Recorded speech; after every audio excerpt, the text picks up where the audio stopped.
কি হেরে গেছো? সবাই হাসছে তোমাকে দেখে। ধৈর্য ধরো, শেষ হাসিটা তুমি হাসবে।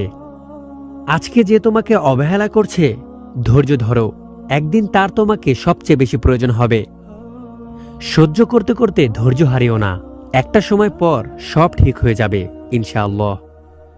যে ব্যক্তি ধৈর্য ধারণ করতে পারবে সে কখনো সফলতা হতে বঞ্চিত হবে না। হয়তোবা তার সফল হওয়ার জন্য একটু বেশি সময় লাগতে পারে। ধৈর্য ধরো, সহ্য করো, হয় জিতে যাবে আর না হয় শিখে যাবে। অসাধারণ কাজগুলো শক্তি নয়, অসীম ধৈর্য দিয়ে সম্পন্ন করতে হয়। মোমবাতি হওয়া সহজ কাজ নয়, আলো দেওয়ার জন্য আগে নিজেকেই জ্বলতে হয়।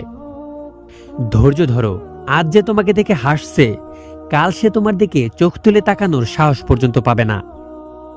ধৈর্যশীলরা শান্তিতে থাকে, কেননা তারা জানে আল্লাহ তাআলা তাদেরকে উত্তম প্রতিদান দান করবেন।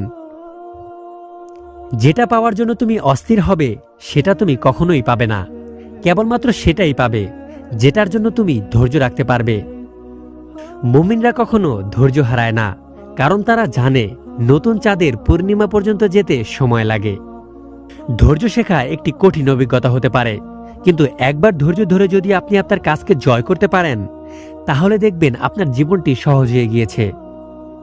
আপনাকে ধৈর্য ধরতেই হবে, কারণ বীজ বপন করার সাথে সাথেই কেউ তার ফসল কাটতে পারে না। সময় বেশি লাগলেও ধৈর্য সহকারে কাজ করো, তাহলেই তুমি প্রতিষ্ঠিত হবে। জীবনের কষ্টগুলো জয় করে এগিয়ে যাওয়ার জন্য প্রয়োজন সাহস আর ধৈর্য। আমি শিখেছি জীবনের সফলতা কিছু ধৈর্য এবং কঠোর পরিশ্রম থেকে আসে। একজন মানুষের ধৈর্যই তার সবচেয়ে বড় শক্তি হতে পারে। ধৈর্যশীল মানুষের জেদ খুব ভয়ঙ্কর জিনিস, যা দিয়ে তারা যে কোনো কিছু অর্জন করতে পারে। চেষ্টা করলে অনেক কিছু পাওয়া যায়, কিন্তু ধৈর্য না থাকলে কোনো ফল পাওয়া যায় না। সঠিক সিদ্ধান্ত গ্রহণকারী হওয়ার জন্য আপনাকে জানতে হবে কখন আক্রমণাত্মক হতে হবে আর কখন ধৈর্য ধারণ করতে হবে। ধৈর্য রাখুন, ভালো কাজ করুন। সবাই আপনাকে ঠকালেও আল্লাহ তাআলা আপনাকে কখনোই ঠকাবেন না।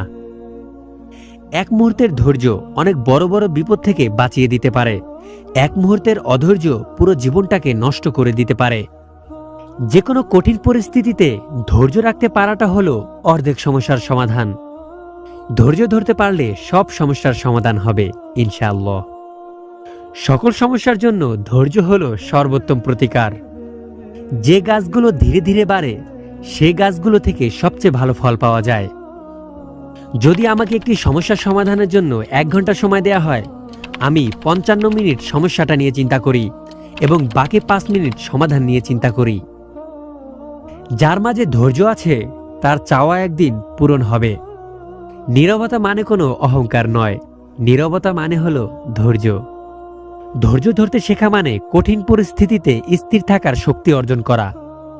ভালোবাসার বিকল্প ঘৃণা নয়, ধৈর্য। সুন্দর বিদায় হলো ক্ষতি না করে বিদায় নেয়া। সুন্দর ক্ষমা হলো বকা না দিয়ে ক্ষমা করা।